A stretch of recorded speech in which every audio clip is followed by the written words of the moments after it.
अखन अहाँ सब सुनि रहल छी मैथिली टॉप म्यूजिक से डीजे बेलासा रिमिक्स।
अखन अहाँ सब सुनि रहल छी मैथिली टॉप म्यूजिक से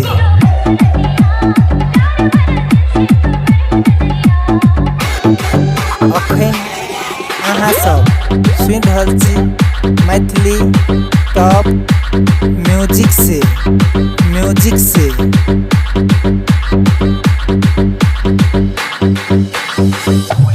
डीजे बेलासा